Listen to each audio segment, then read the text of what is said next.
All right, people will just find us there. All right, ladies and gentlemen, those of you who are watching us on Echoto via different platforms on JB Mwonge, Echoto TV, Echoto International, Echoto YouTube, welcome to the show. Otubaniriza. I'll try to see if I can mix Luganda, but specifically the show will be mostly in English.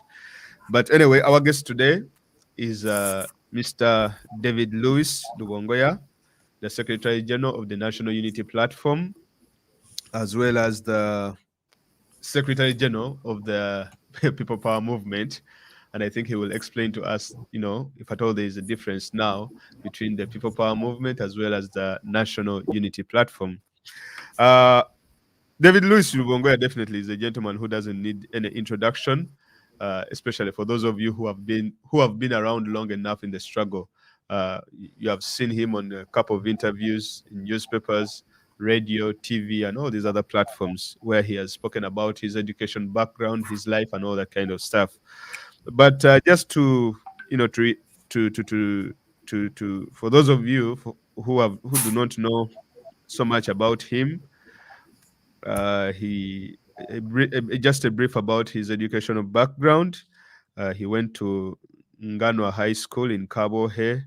He did his first degree in laws from Makerere University. That's between 2009 and 2013. Then he did a postgraduate diploma at the Law Development Center. He did his master's in human rights and international law, as well as constitutional law from the Harvard Law School, as well as he has a qualification or a certificate from the Hebrew University of Jerusalem in legal aspects of the Middle East conflict from the Institute of Law and Policy. Currently, he is studying his another master's degree in international law, as well as legal studies from the University of Oxford. So the gentleman we are speaking today, we are speaking with today, he's a very highly educated gentleman, and indeed he has achieved a lot as the Secretary General of the National Unity Platform. So without further ado, I would like to welcome Mr. David Louis Lubongoya to the show. You're most welcome, sir. Sir, and very good evening or good afternoon, wherever you're watching us from. All of you comrades, I send you greetings. National Unity Platform.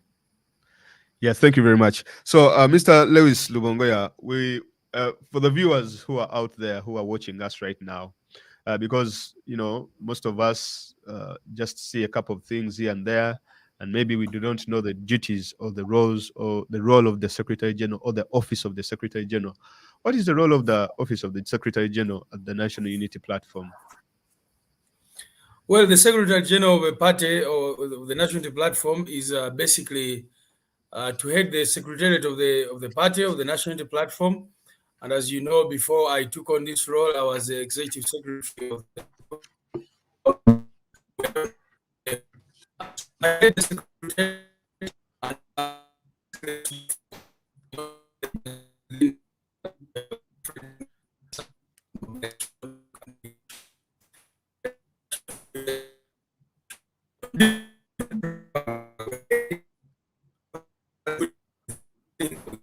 the party, and so those are the departments I head or oversee and supervise.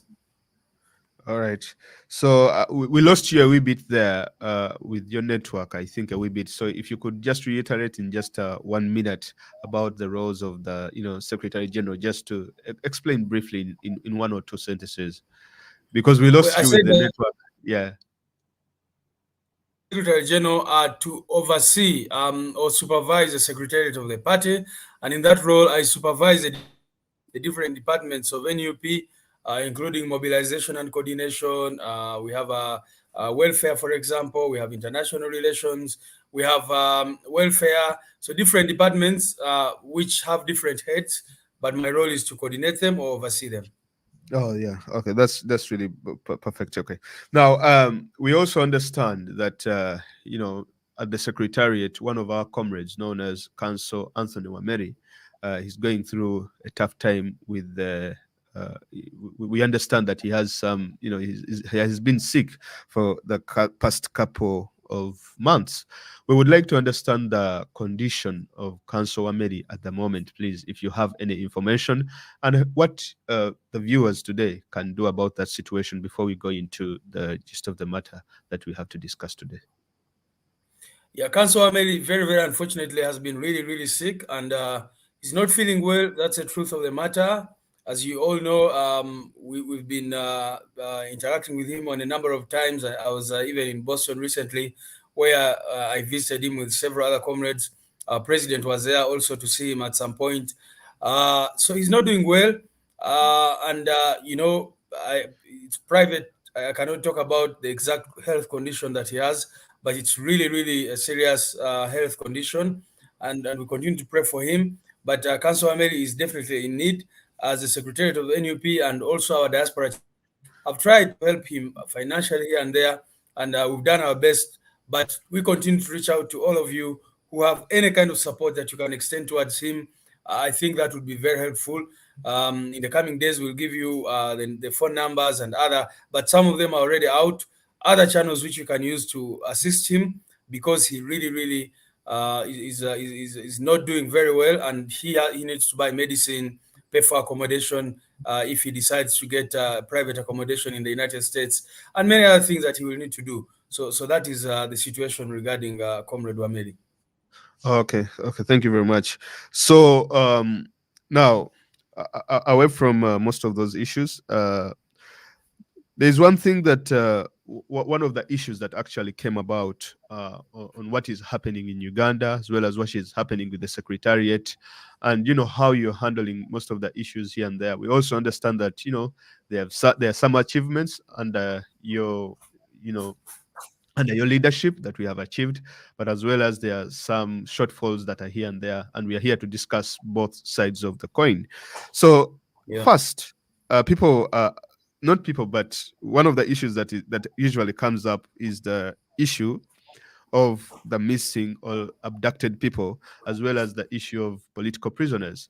Because if you came today and asked a person like me how many people have been killed in the struggle, or have been abducted, the number of people that have been killed or have been abducted, or things of the sort. And the other issue is, what measures are there to fight or to prevent such kind of things from re-happening over and over again? And also, do you think that with these arrests and abductions and killings, are they slowing down the struggle, or are they escalating the fight against authoritarianism as well as dictatorship in Uganda? I don't know if I've framed the question quite well, but for anywhere you haven't caught me well, you can ask me to rephrase. But so to put it simply, what are the measures that are there to fight for the missing and abducted people, as well as the political prisoners and people that have been killed and all this kind of stuff? And is it slowing, from your own point of view, do you think it is slowing down the struggle, or is it actually, catalyzing Museveni's overthrow in one way or the other? So. Yeah, thank you very much for the question. First of all, I will remind all the viewers and those following us that it's been a very, very tough time dealing with all this, because, after elections, we had so many people in thousands in different prisons across the country. And you will recall that, many of them went through the military courts and ended up at Chitaria, Chigo, and many, many other places. And there are those who were never taken to your regular prisons, who were taken to safe houses, and all other sorts of detention areas. So I think the National Unity Platform and the Secretariat, we've done our best to try and get these people out. And some people ask us, what have we been up to? I think we needed to, first of all, try to save these people. You remember very well, for example, that, during elections and immediately after, the entire campaign team, which was with our president, Honorable Chagulanyi, was in detention, from the Nubian Lees, Eddie Mutweza, and others.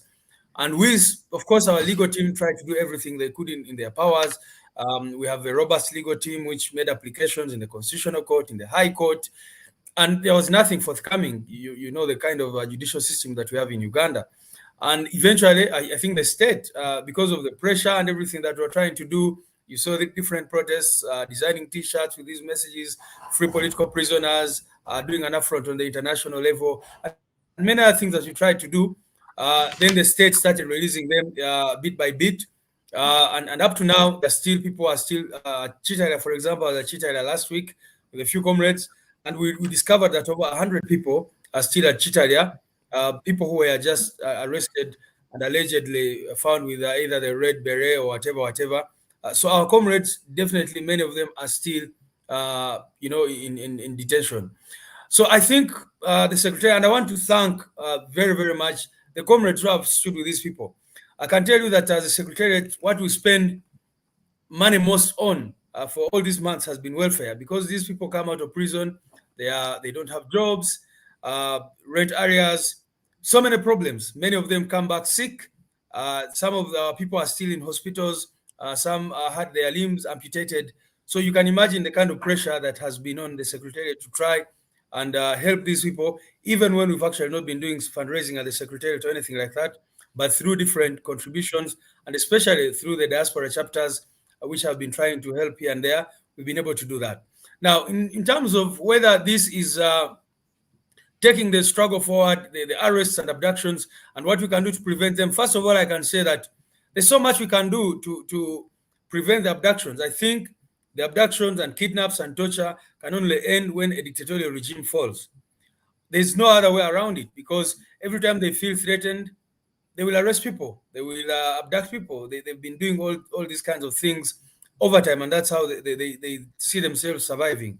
So I think the only way to put an end to this is to generally end the state of lawlessness and the disrespect for the rule of law, which we know cannot end until the NRM regime is out. Secondly, are the abductions hastening Museveni's fall or not? What I can say is that I can answer that immediately after elections. We had thousands of very, very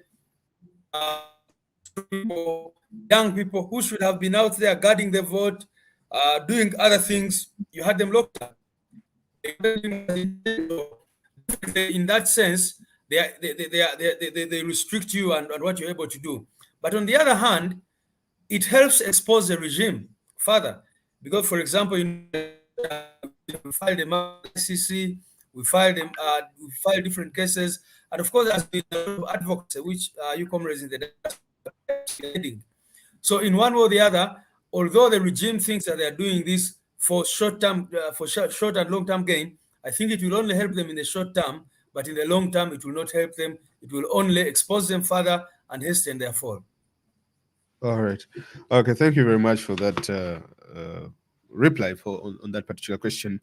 But just to push back a bit more on that question. So, in your kind of work, do you find that, whenever you are engaging to release these people, to work on their welfare, to work on welfare of this one and so on and so forth, do you think it is slowing down your day-to-day activity? Sorry, not your day-to-day, but the secretariat activities, because, like, for example, if at all Fazil is being arrested, I'll give myself as an example. Of course, the entire social media will be free this one, free this one, free this one. But on the other hand, Museveni, maybe he's trying to do, because this is Museveni's tactic, right? And with such a tactic, I think we also have to have the secretariat is also supposed to have a counter tactic.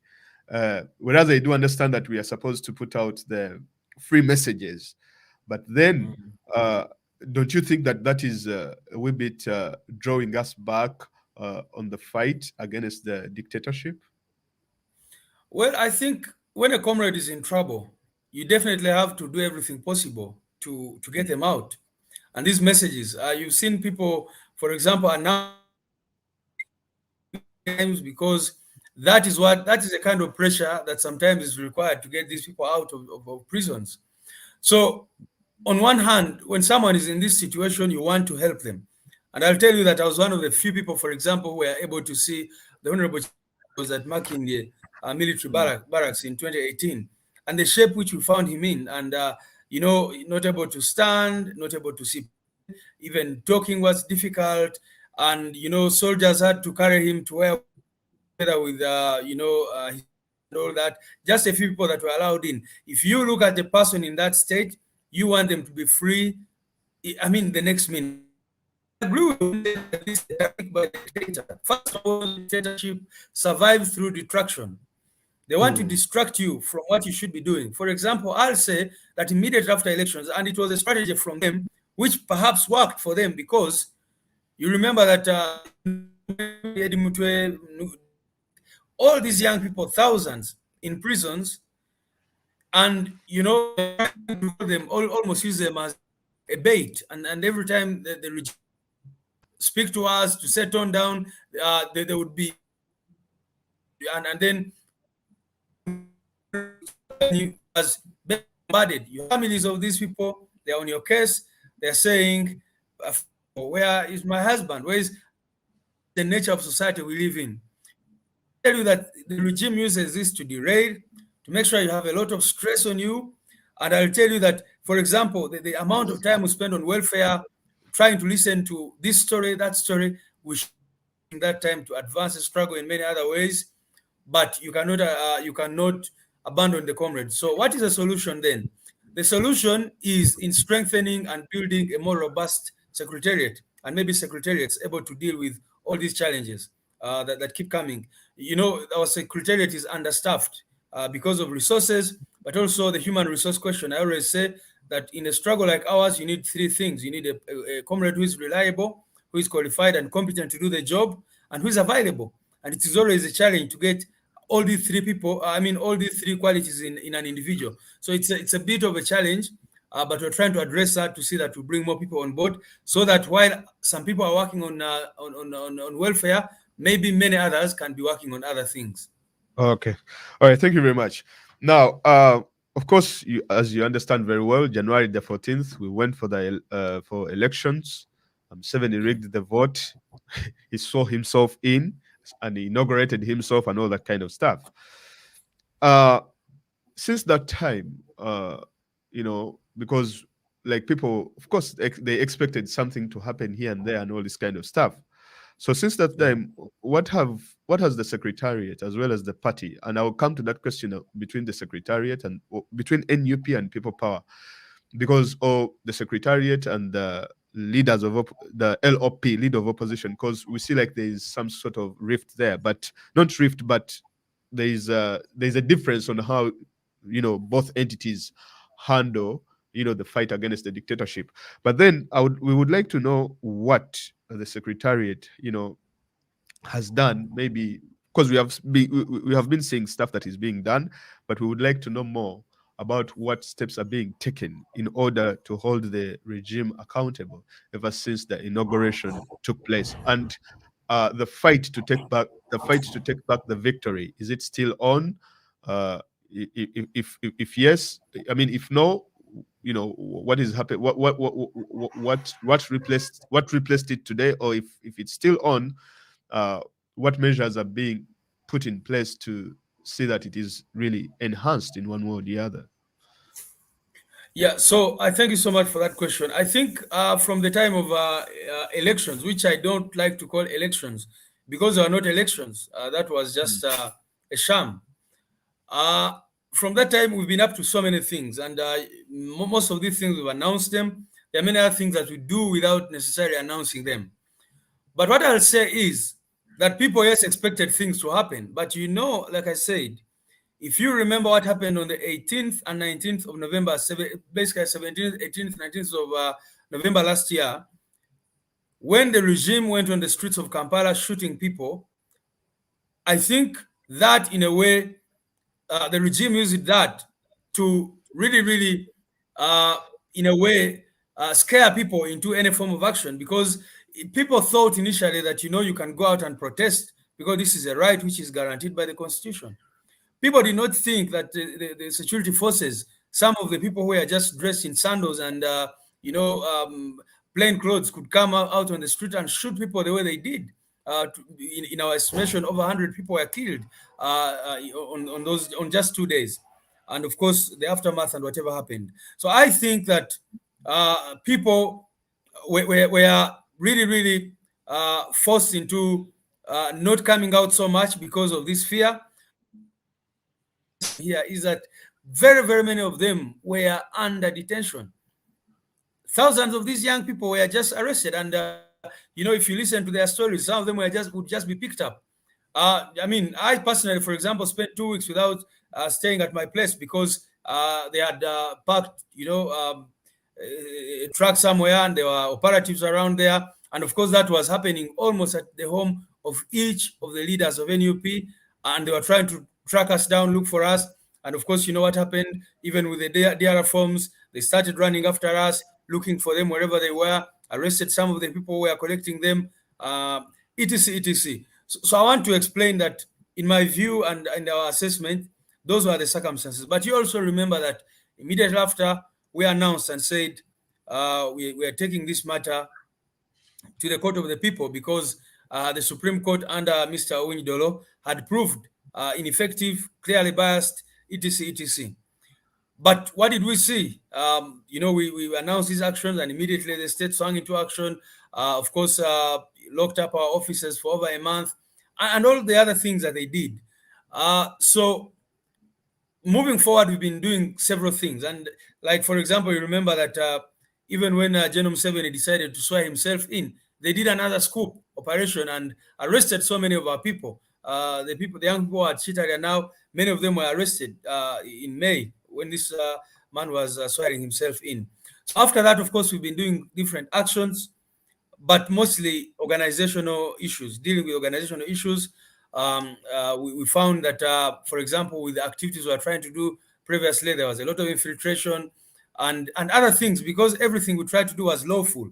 If you call upon people to protest within the law, there's no reason why the state should, go around arresting these people, etc., etc. So I can say that's what we've been up to. Apart from the actions here in Uganda and our view that we should keep moving, but while also trying to free our people from detention, because that is also important. And it is also a strategy. Every time you're in a struggle, sometimes to retreat. I want to just conclude that question in a bit. But I was saying that sometimes when you have so many wounded soldiers, to look after them, try to make sure that you get these people in good health and you continue advancing. One of the last things that we've tried to do is to continue doing, gets a lot of support from the international community, and you've seen us do several actions trying to make sure that the international community sees him for who he is, a brutal tyrant who needs to go yesterday. Okay, so just to ask one brief question about this question that to follow up on it. So I would like to ask now, what is the grand strategy to fight the dictatorship in Uganda today? Because in 2017, when People Power came on board, we had the strategy of get your national ID, Funandaga Muntu. We are going to vote and Wanaka Kwatam and all that kind of stuff. But now, because as I can see, because what I've understood from your submission, you say that retreat is also one form of strategy. Now, whereas that we can say that people are being arrested and people are being taken to prison, which I really understand.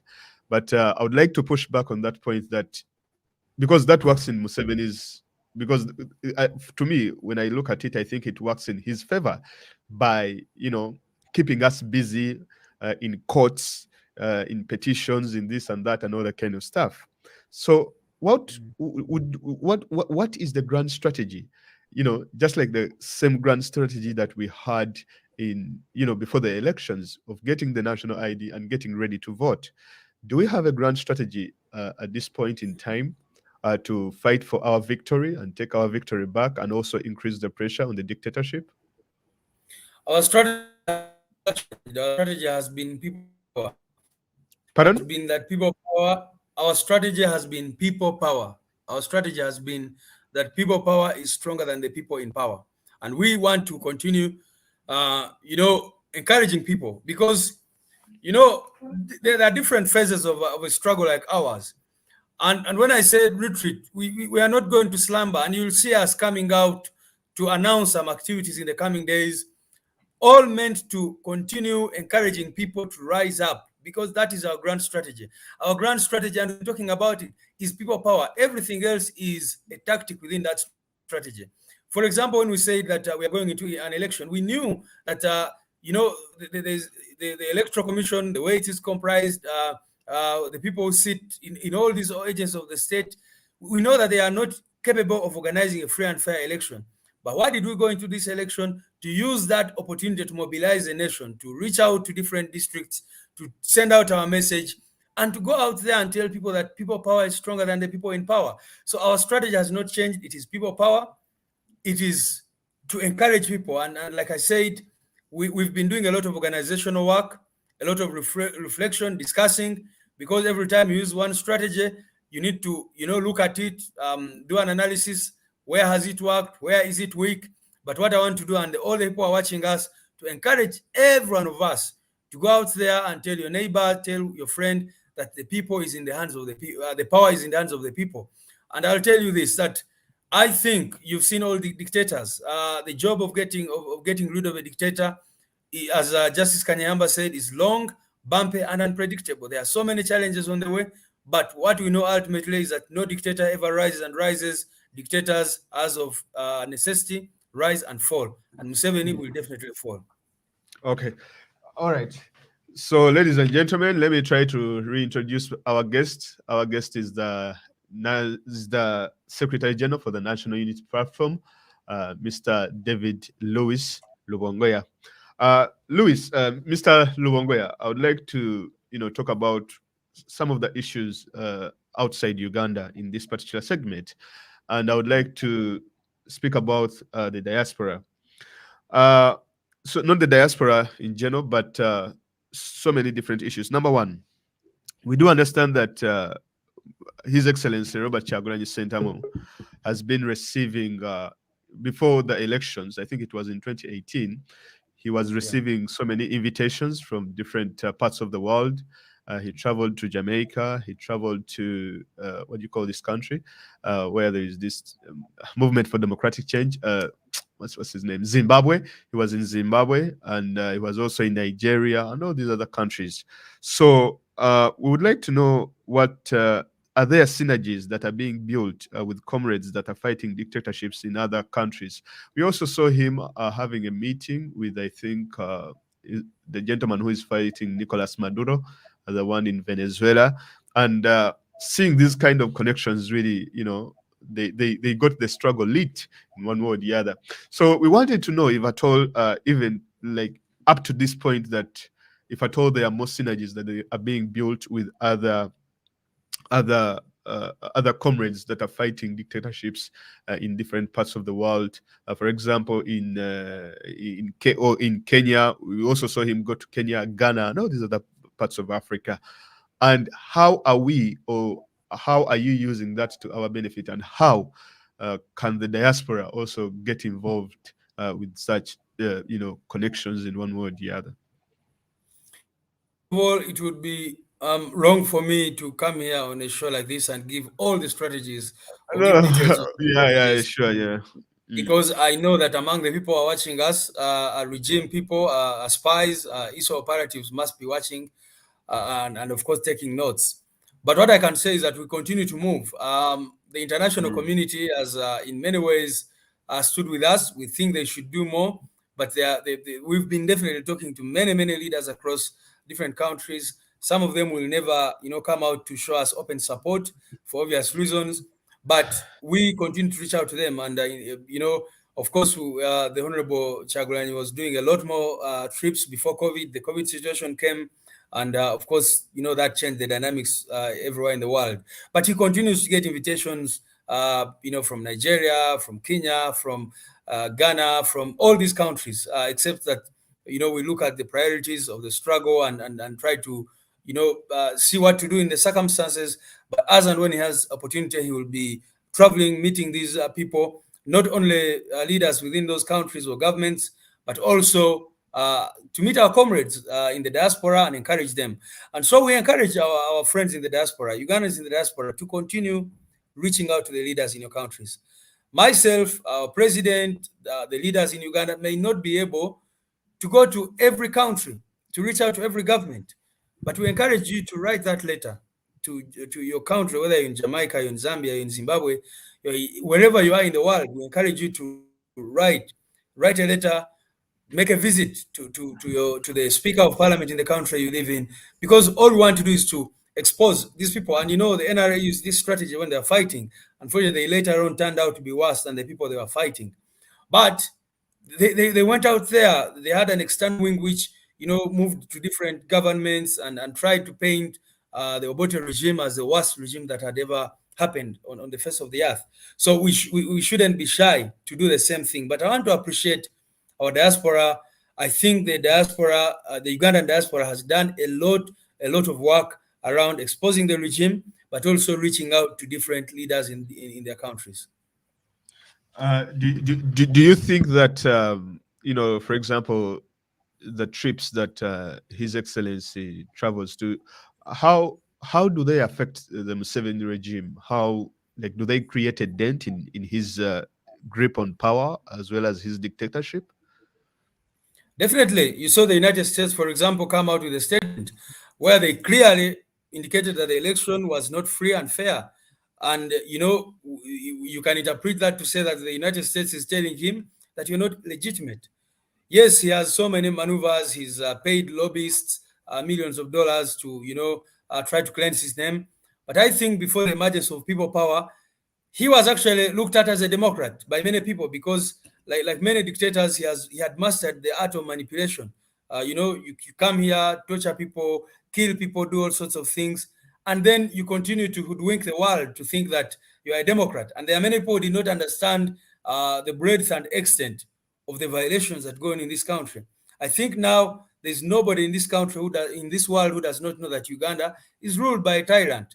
So I think that has been one of the achievements of people power and of NUP thus far, to try and expose him. And definitely, what I want to tell you, Fazil, and all the comrades watching us, is that we should look at the fight against dictatorship, not, and as our president has been saying, it's not a sprint, and it's never been. It's a marathon. Sure. Many times, there will be moments of frustration, but I think for me, what we must do is continue moving. There are times when people will feel discouraged, but every one of us must continue moving until the dictatorship is over in this country.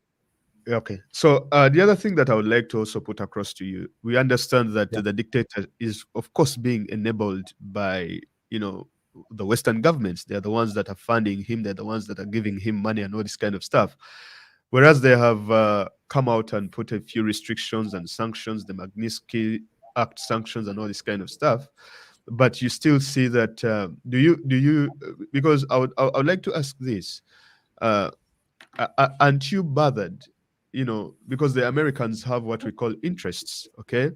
For as long as their interests are not threatened by, for as long as Museveni still serves their interests, for example, in Somalia, in the Democratic Republic of Congo, and all these other, regional places, like the Afghan issue, they asked him to bring the Afghanistan, whatever, people to be hosted in Uganda, and he accepted. So you see that he is working in their interests. So they say, okay, you have done this and this and that, but we can still work with you on some extent. How can you counter such kind of because that's the only trick that Museveni plays with the West, that he's like, look here, I'm your anchorman in the Great Lakes region. If you want me in Somalia, I'll be there in a second. If you want me in Ethiopia, I'll be there. If you want me in South Sudan, I'll be there. If you want me in the Congo, I'll be there. If you want me in Mozambique, I'll be there. So don't you think that what can we do? Or do you think that we should also, I don't know how to phrase this particular question, because but if you do understand what I mean, that how can we I understand your question, definitely. discredit First of all, Museveni's credibility in the eyes of the West in terms of their interests? First of all, I must make it clear that it's not General Museveni who is the first to do what he's doing. I encourage every one of you to watch a documentary about Mobutu. I think King Mobutu or something like that. It's a very, very interesting documentary, because one of the things said that Mobutu was so manipulative, and he had mastered diplomacy. He had Mm, mastered diplomacy. He would talk to the ambassadors, make sure they are his good friends, etc., etc. But of course, eventually, through continuous struggle, he fell. So I want to say that it is not, and there are many other tyrants that you can look at who try to master the art of diplomacy, try to serve the interests of whoever in the world, so that they can, have a firm grip on power. But what I can say is that all of us, the international community only comes in when they see the citizens of a country doing their part. I think we should reach a point of saying that we're not going to rely on anybody to liberate ourselves. Yes, the support they give us, we appreciate it. When they come in, we appreciate them. But it will take the people of Uganda to redeem their country. That's a simple thing. That's a simple truth we've seen. We mm, try to, tell these, the West and these other countries, because of course, like you say, they have, other interests here and there, and we're trying to tell them. We've been trying to tell them that, look, there's no interest bigger than human rights. There's no interest bigger than the respect for the rule of law. All these countries which give this country a lot of money, and that money is embezzled, stolen by just few people with, that's not sustainable. They may look at General Museveni as the anchor of stability in the region right now, but we're always telling them that this is not sustainable, because we know that the government of Uganda, the regime in Uganda, has actually not been keeping peace within the region, but they've actually been exporting wars and instability, and then they come in as saviors and that kind of thing. So our view is that the international community generally needs to stop funding the tyrant in Uganda, okay. funding our operation. But if Right. they continue doing that, the Ugandans, every Ugandan out there must understand that it is our responsibility to redeem our nation. True. All right. So this month, in I think it was, yeah, this month, a couple of weeks ago in Guinea, something happened. Last month we saw the overthrow of President Alpha Conde by Colonel Yeah, Mamadi Doumbouya.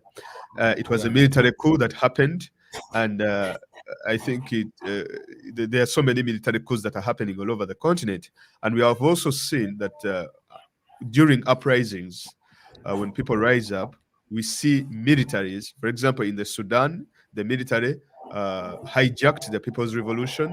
In yeah. Egypt, the military hijacked the People's Revolution, and so many other countries. Even in Zimbabwe, we are seeing, a new form of power capture by these so-called military men. A case in point is Guinea now, that Kande was overthrown by his own security forces.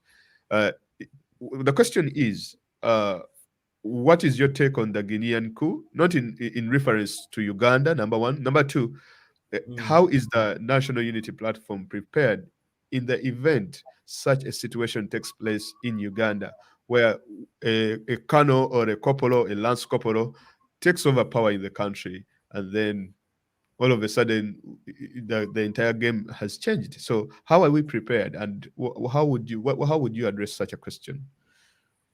Yeah, first of all, I want to say that, you know, someone said that, famously, that those who make peaceful revolution impossible make violent revolutions inevitable. If you cannot get change through peaceful means, it is automatic that, violence will eventually come in, and whatever. And this is what we've been speaking for a very long time. You cannot hold people captive forever. People will eventually free themselves one way or the other. The unfortunate thing that these dictators fail to realize is that, and maybe it's because they don't love their countries in the first place, because look at the chaos in a country like Libya, look at the chaos in many, many countries where some of these takeovers have happened. You would wish that these people have know that actually transition is inevitable, therefore I should prepare for it in whatever I'm preparing. Now, to the coup in very recently, of course, it's because this gentleman, as you remember, Alpha Conde, amended the constitution and illegally, put the military on the streets, shot and killed people, and denied people a chance to see a peaceful transition. And the military took advantage of that. The same way sometimes other forces come in and take advantage of the internal strife within the population. So when the people are hurting, you're killing people, the economic conditions are not good, then anyone can take advantage of that situation. For me, what I was very unhappy with, and what we've spoken out, is the hypocrisy of the international community sometimes to come in and condemn a coup when they did not come in to condemn the killings that were happening in that country. When they were silent, when this man was, illegally amending the constitution, like happened here in Uganda, you have over 100 people killed on the streets of Kampala, and you don't get statements from the United Nations. But tomorrow, when there is a coup or whatever, they come in to condemn that. It baffles me so much, because we think Yes. that they should come in, not just come in after a situation has happened. They should come in, for example, and fair election in this country. Why don't they come in to speak out even a little bit more? And that is why we're very grateful to countries and governments which spoke out and refused to legitimize the fraud that happened in this country. Comrade Lewis, you do understand that in Guinea there was also the opposition. I think there was a gentleman called Selu Diallo who actually had to withdraw from the election, the previous election. So you would have thought that maybe after Kano Doumbouya taking over, he would hand over power to the civilian rule, whereas he has created a transition movement, but they have not specified when the transition will last. It is the same thing we saw in the Sudan. Of course, in Sudan there was the opposition. It is the same thing we saw in Egypt. In Egypt there was the so-called there was the opposition, or for our case it is the option. Now, in the event that maybe Kano Atiku or Kano Obongo or Kano Rachitula in Uganda picks over power and takes it over in Uganda, how should we prepare for such a situation? Because if it happened in Guinea, if it happened in Burundi, in Guinea, it happened in Sudan, it happened in Egypt, how can we be prepared in the event that we have a military man grabbing power and taking it away from Museveni, and aren't we creating a new tyrant or a new dictator? And shouldn't we be worried? We should definitely be worried. But like I said, dictators thrive because of when they intimidate the people and cow them down. All these solutions that are there must come from the people. The people must be strengthened enough and must be strong enough to come out and say, no, we want, for example, in the case of Uganda, the constitution says that if the president dies in power, then within 6 months we should have an election to elect a new president of the country. What we've seen in different countries, is that the military can come in, take over power, suspend the constitution, etc., etc. In fact, that's what General Museveni did when he was coming here. He came through, the military means. There was definitely opposition. He said he would be here for, a short time at some point, 4 years, and they kept increasing it up to, when we are still stuck with them. So the point is that the people to be empowered and the people to remember history, to learn lessons from history. No person should come and tell you that, we are going to take power for a very short time and after that hand it over. They use that time they just buy time to strengthen their bases, to make sure that they are strong enough. Now, for us as NUP, what we've been doing is to make sure that we, because people elected us, and we've been saying that our leaders in the areas where we won should make sure that they serve the people, that the people see to make sure that we build our structures, we have presence everywhere, we mobilize the nation, so that if there is any change in government, we are able to actually take power. And we've said that if tomorrow there is an election which is to happen and General Museveni is not in it, definitely the people of Uganda decided and voted for us, and they would still vote for us for change, and therefore would be able to take the reins of power and change this country for the better and introduce and usher in a new Uganda like we've been promising. All right. So some people are telling me, that they want us to speak a bit of Luganda as well, to mix in a bit of Luganda. So where you can mix in a bit of Luganda, please do at your own leisure. I would like to put maybe you should ask me some questions in Luganda and others in English. Okay, yeah. But then, okay, the other question I have here is definitely about the diaspora, but it would also need English. But then, let me see. Okay, so you see now that surely the United States of America has clearly become a second home for you guys. The Secretary General, the Wameri, everyone is going to the US, right? And now, for people like us living in maybe Dubai, people like us living in the United Kingdom, and others living in the Schengen area, that is the Nordic countries and all these other Swedes and all these other places, we actually feel left out. Uh, we want to know the reason. Why is it that so much is happening in the US and not much is happening in the UK? Because in the UK, for example, we have over 400,000 Ugandans, I think, living in the UK. I think the US has what? I think the UK has over 250,000 Ugandans, and the US might be around 300,000 Ugandans. Why is it that there has been so much activity in the United States of America, but not so much activity within the United Kingdom? And yet, the United Kingdom has also been one of the biggest contributors to the struggle and all this kind of stuff. But we have never received a high-profile guest, either to your level. I think the only one we received was Honorable Zake, but it was not an event. He was on his trip and then he passed by and then said hi. But we haven't seen anything happening. Why is that? Well, I was actually in the United Kingdom at some point, just to let you know. But maybe I didn't see you at the time when I came. However, I understand the concern. The concern is a legitimate one. Uh, you know, last year actually, and even the year before 2019, we did a lot of travel to different countries.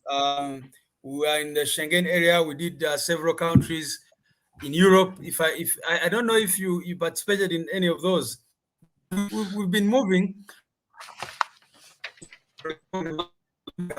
Reach out. I'm seeing us definitely.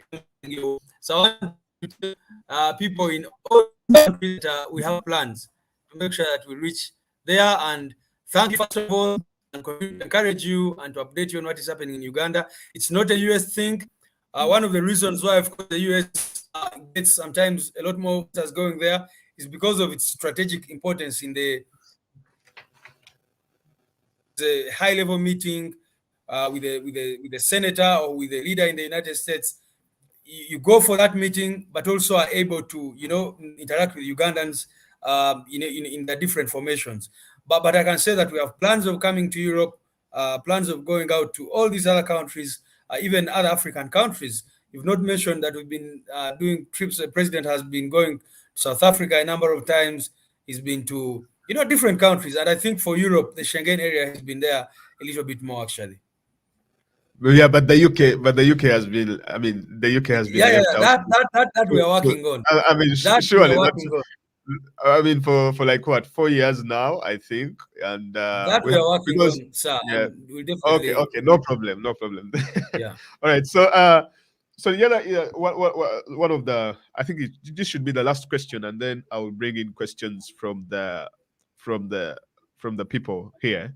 The questions from the people, I will ask them in Luganda, but let's stick for my last question. I would say we can stick to English, and then for everyone to benefit. So the question is regarding information flow, and I think you must have watched one of my videos or one of my concerns about the issues of social media, about the issues of the website, and all this kind of stuff, because.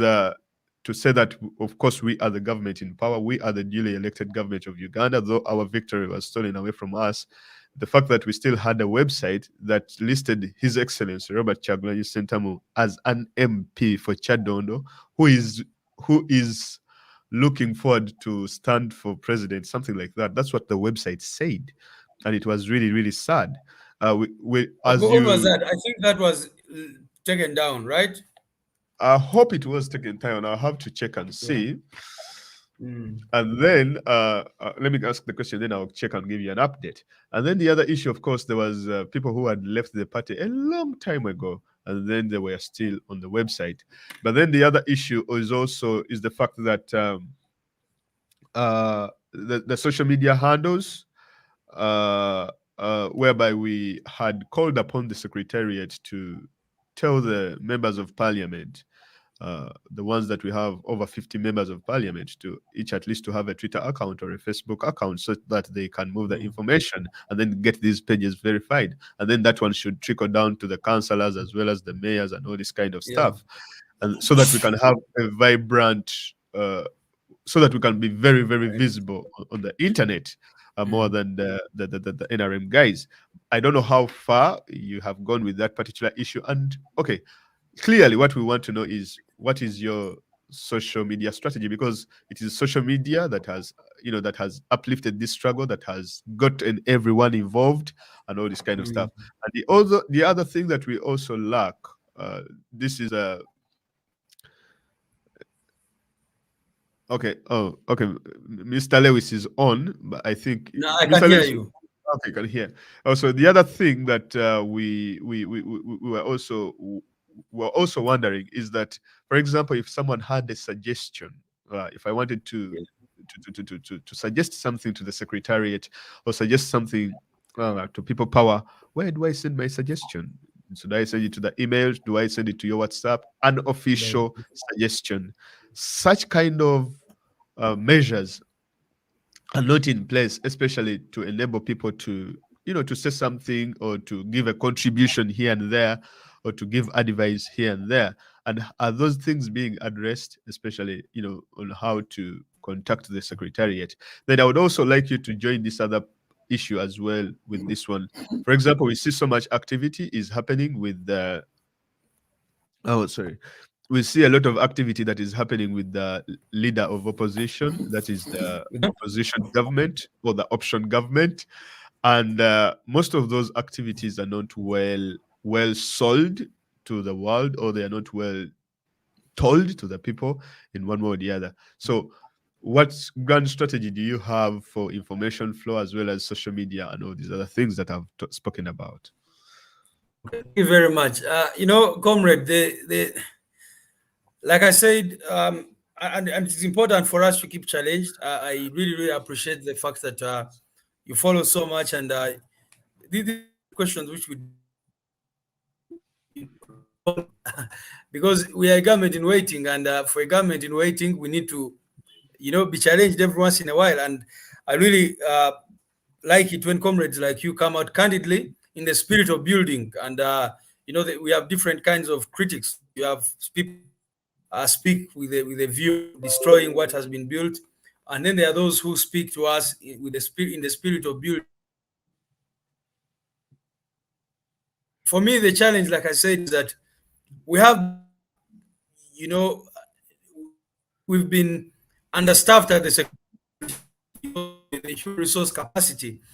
Most of the, highly qualified people are like you. You're just in the diaspora who actually have people on the ground. I can tell you there are so many thousands of young people who are very, very. But if you tell them about the social media strategy, because of the education system, the challenges we have in this country, very few of them will be willing to, will have the capacity to handle those things that you're talking about. Now, the challenge we have also is that majority of the intellectuals who have that capacity are not directly involved in the struggle. They are in their offices, they're in law firms, they are, doing engineering and whatever, those other kinds of things which professionals do. And that's why we've been trying to speak to the professionals, to the elite, to say, please come and get involved in the struggle. So the challenge has been the human resource that is available, that is at our disposal. But the second thing is that, for example, I'll tell you that some of the people who are doing our social media and communication were among those who's and you saw us, firefight. We were trying to now get other people to stand in for them while they came out of prison and that kind of thing. So that was a challenge. But as for the website, I've just checked, it's under maintenance because we realized that mistake, and we put it down so that we can be able to update it. But we have a communication strategy. Of course, one of the challenges also was that our spokesperson, the Honorable Joel Senyonyi, became very busy. He's a member of parliament. He's been dealing with COSASE work, and he's doing excellently in that front. So we found that department was understaffed, and it needed a bit more support. That's why you saw us a few years ago announce Comrade to be the deputy spokesperson, takes charge of the communications department, and I believe that moving forward, you'll see a lot of improvements in that area. All right. So we shall be looking forward to it. Ladies and gentlemen, Definitely. to reintroduce our guest is the Secretary General of the National Unity Platform, Mr. David Lewis Lubongoya. So please, if you have a question for Mr. Lewis Lubongoya, I would take 4 questions just for this show, and then we shall wrap it up because it's late in Uganda. And then maybe we could have him another time.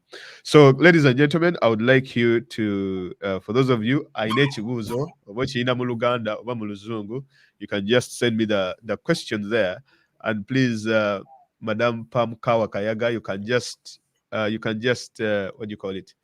You can pin the question that catches your eye, and I can read it to Mr. David Lewis Lubongoya. So as the questions come around, Mr. David, Comrade Lewis, I would also humbly request you to connect us with other leaders in the secretariat, as well as from the party, as well as MPs, in order to have such kind of engagements. Because the more we have these engagements, the more people are not left in the shadow to know what is actually going on. Because for us who have been doing this work of blogging and all this kind of stuff, we have really struggled to get people who can speak on behalf of the party. Because when I do a live show, or I talk and do this kind of work, I'm not speaking for the party. But when we have you here, of course, you're speaking for the party. So we shall be looking forward to having an engagement with you on that particular front as well, to link us to different people, at least every week, to have people where we sit down and talk about different issues. So the first question comes from a lady known as Caro Kahoto. She says that, let the Secretary General update us on other regions where we are over concentrated in the central region. Yeah. So why are we over concentrated in the central region? To let us know about other regions as well. How is the work going in the north?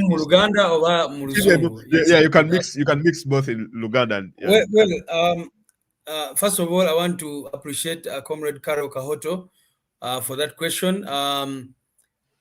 NUP is not just concentrated in the central region because of its will to do so, but the environment in which we operate.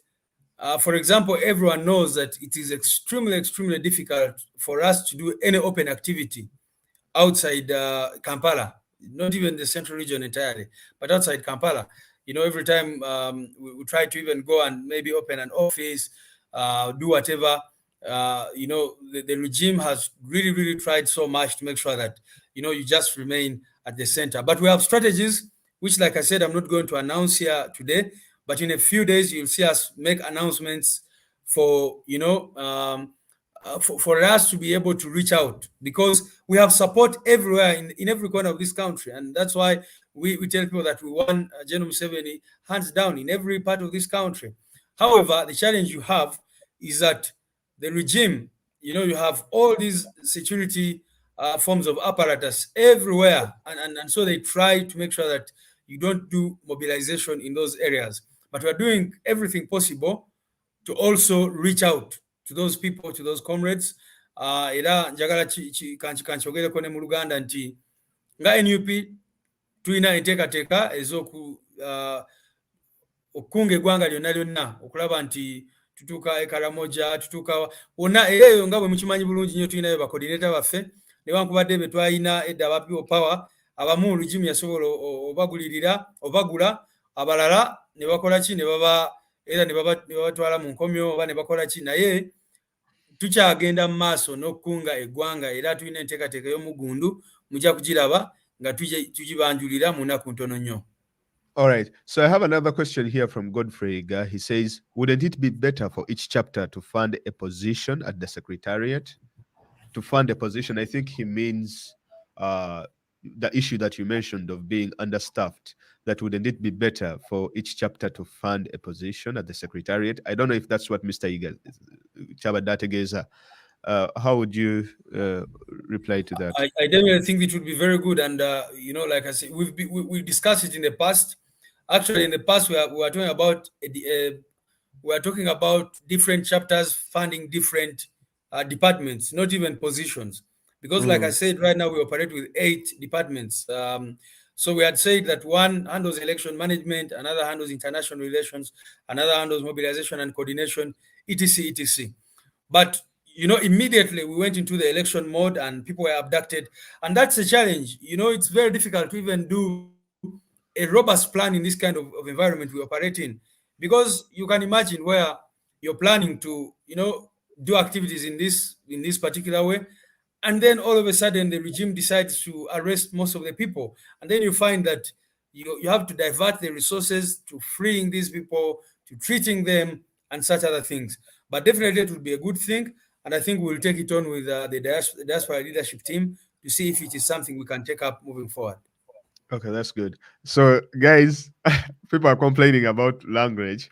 Where we have used at least 99% English. So, if the Yeah. Secretary General deems it fit to mix a bit of Luganda, no problem. I, for one, have spoken a lot of Luganda for the past 4 years, so I will stick to English.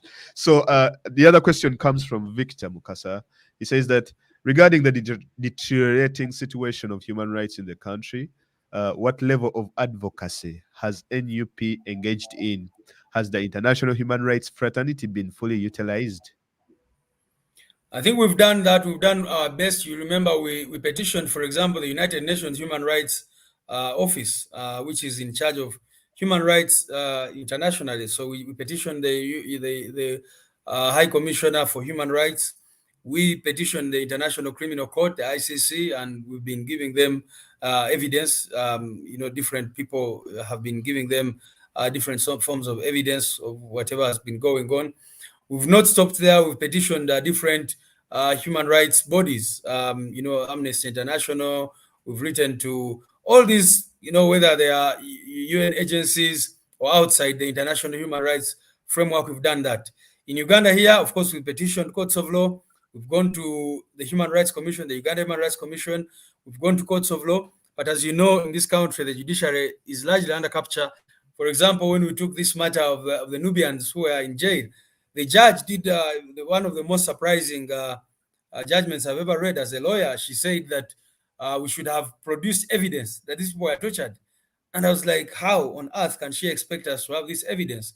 Where you had people picked up in Kalangala, taken to police in Masaka, then taken to Kasijagirwa military barracks. From there, they are taken to Makinde military prison.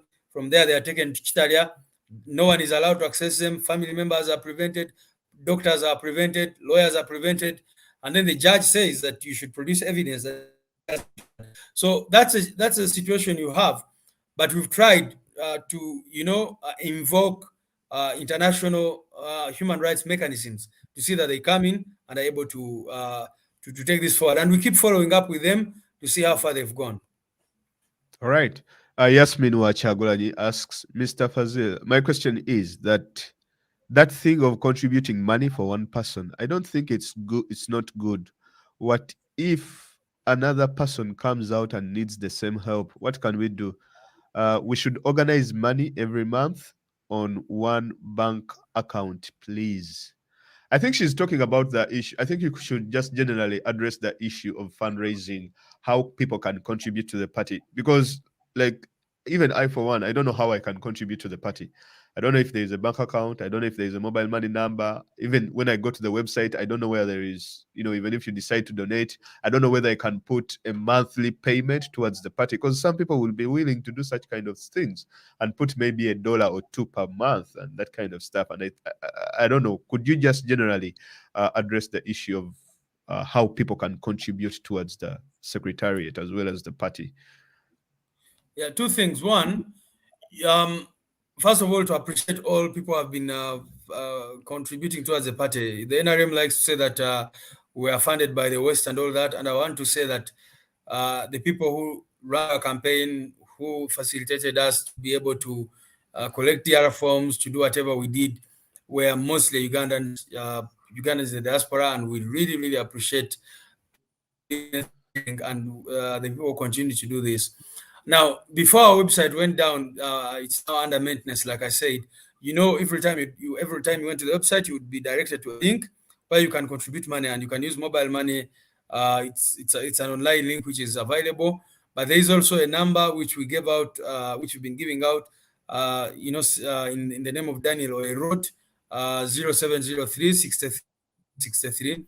That's a number which you can send money to, and the party will definitely get that money. It's in the name of Daniel Oerot. But most importantly, the diaspora chapters. There have been a lot of people who contribute through the diaspora chapters, and we always encourage them to do that. Just get in touch with the diaspora team leader. Once you contribute through those efforts, then the funds are able to, be brought together and sent forward. But we also have, and it will be on the website. Once it goes out, our bank account for the party will be there for those who might want to contribute through the party. But that does not mean that we shouldn't fund individuals who have challenges. For example, Councillor Ameri right now has a challenge. He needs a lot of money. Anyone who has something to give out to him and you want to send it to him directly, you're welcome to do so. If you prefer to do it through the party, you're welcome to do so. So we can use all channels and all avenues to make sure that the work is effective. Okay. So the other question comes from Pam Kawa. We have just, I think, 10 minutes left. How can the diaspora assist in terms of social media issues? Kuba, you do not need to be in Uganda to operate them, and it's not confidential. Tevalina free Wi-Fi. There you go. That's an interesting thing. I love that spirit. Pam Kawa Kayaga. I just love the spirit of volunteerism. I think reach out to us, reach out to Comrade Fazil, reach out to the secretariat, reach out to Mosh, for example, reach out to whoever that you can, because it is important that everyone does whatever they can do within their powers. So I definitely think that if there's a way you can contribute, maybe to making our website better, updating our background check to ensure operative trying to capture our account. And either that during elections, all our social media accounts were taken down. Down. Our Twitter page was hacked. On the website of NUP, it also crashed almost. If we have experts prevent this from happening, I think it's important to get things, and then you see how to help us. All right. So Wasaka is asking, is NUP preparing us for 2026 elections? NUP is preparing you, and not just about NUP, about the people of Uganda. This struggle is not ours. Is not just an election; a struggle platform. We have said that dictators fall in different ways. We just talked about Alpha Conde, who just rigged an election and he was booted out by the military a few days later. We're talking about Bashir, who rigged an election 2%, and a few years ago, Sudan organized themselves. Examples, they are all scattered in history and even in whether contemporary or far back history. What I can say is that every day, let each what we must do for us, for and that's what we should all prepare ourselves for. Like the reason why we participated in this election was organizational in nature, and the regime did whatever they did. In any case, they just turned it into a war. Remember how many of our people died in that. To encourage people to rise up and exercise by Article 1 of our Constitution and Article 3 of our Constitution to rise up in defense of the Constitution. All right.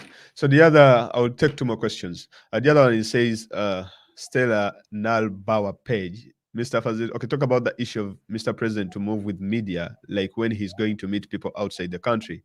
Like now he's going to Ugandans in Kenya, Secretary General Chogera Kochi. I think what she's trying to explain is this, that the fact that we recognize, especially us in the diaspora, the fact that we recognize His Excellency Robert Kyagulanyi Ssentamu as our president, we expect whenever he is making foreign trips to come and visit us in the diaspora, he should be coming to visit us as a president. where people are even willing to roll the red carpet for him, having a full media team that is going with him, that is working with him. Because what we have seen is that for the events that he has been to in outside Uganda, they have been suppressed by the media in Uganda. It's by the, of course, by the junta, because what we also understand that there are so many protests that we have done in the diaspora, but they have not been covered by the media. So we were thinking that why is it that the secretariat does not have a media personnel that travels with His Excellency, that is fully equipped with gadgets or cameras and videos, just for record and all this kind of stuff. So I think that's what she's trying to address, that having a media team that moves with His Excellency. Would you have anything to say about that? Or Definitely. One thing that I know is for sure that it is important for us to do all these things, and that's an extremely important thing. But I want yeah. to tell the comrade that the trip to Kenya was actually postponed, and that was communicated by the organizers. It will happen at another time. Especially the interaction with Ugandans living in Kenya. Anyway, we are still in discussions with those comrades. There was a challenge which we're trying to resolve. If we're able to resolve it, we'll proceed. If not, it will still be postponed to time in the near future. However, what I want to say is that,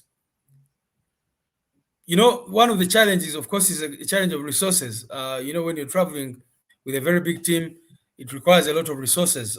Like now, we went to Boston for an event, and you could see the number of people we went with, and it's just one media house which was able to actually send a media person to cover the events.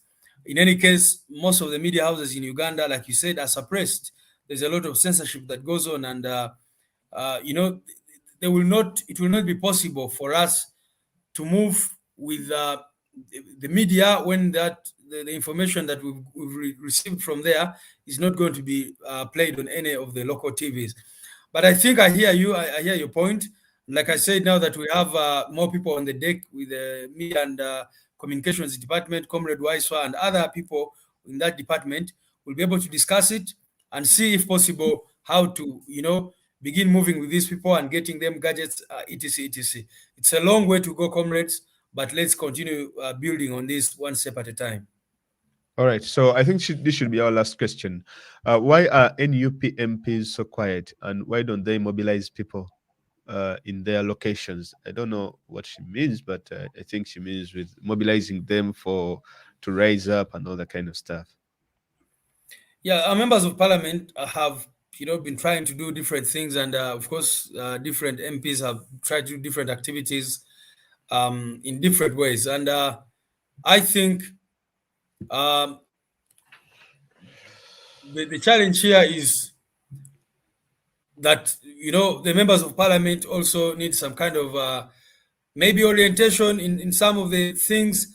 But again, you need to appreciate the challenges that are there. Right now, we have two MPs in jail, as you know, Honorable Sewanyana and Honorable Segrinya. So you need to understand the environment. Every time we meet and discuss these things, you remember at some point we had about 20 MPs on the streets of Kampala with our president when they were protesting at the time, trying to reclaim our victory and all that. But all these challenges are there. We've been encouraging them to do some form of activism. You saw them the other day in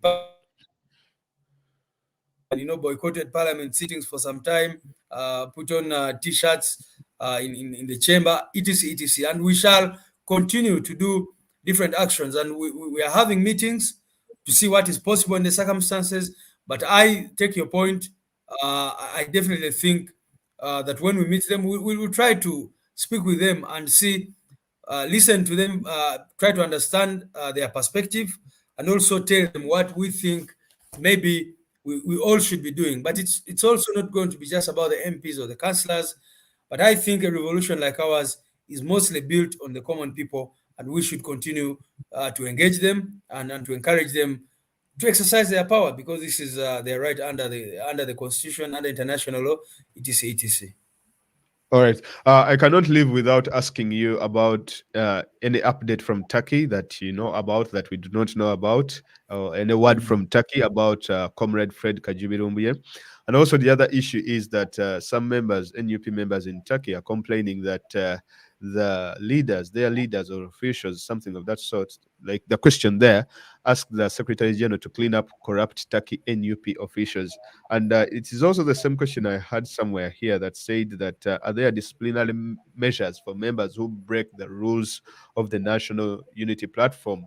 For example, where we have seen circumstances where NUP councillors vote for an NRM as a speaker, and then we see NUP officials, for example, in Turkey, in the diaspora, you know, embezzling people's funds and things of that sort. So I would like you to wind up with that, and then we wrap it up.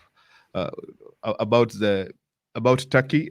Sorry, about if you have any updates from Turkey, and also the officials or the leaders in Turkey who misbehaved. Is there any action that is going to be taken?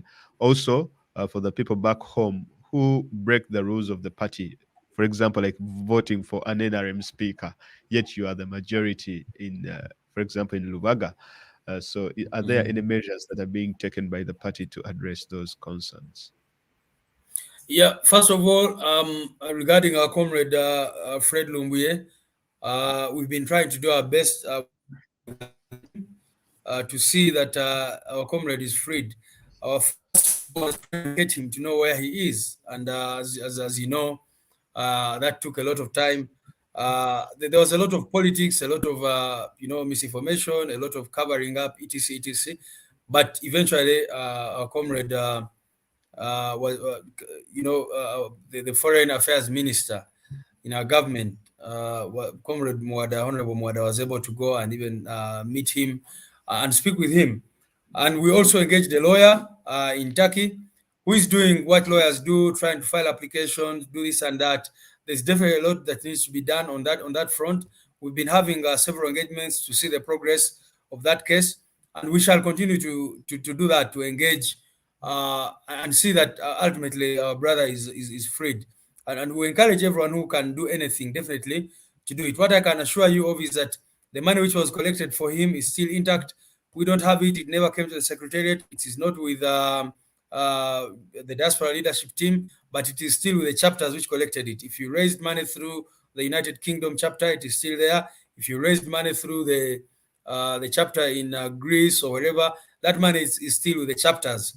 And as we try to monitor the progress of this case and see how it goes, because again, like we said, we wanted to be sure where this money is going and what we are getting in return. Are we able to get this comrade? And so we've been engaged with the lawyer on the ground and other comrades on the ground who are trying to help out, see that our comrade eventually gets free. And I want to appreciate everyone who is doing everything possible to see that our brother is eventually free.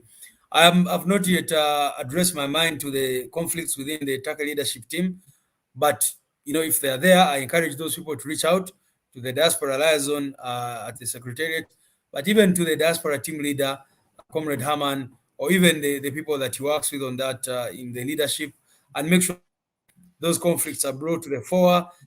Any action needs to be taken, it will be taken. Now, regarding or display the issues that we get, as you all know, our constitution review, and we want to make sure that we have clear procedures on how to enforce discipline within the party and such other things. But even in the absence of very, very strong rules or laws about or regulation about, for example, in our constitution, we hope to clear code of what is an NUP member expected to do, what is not an NUP member not expected to do.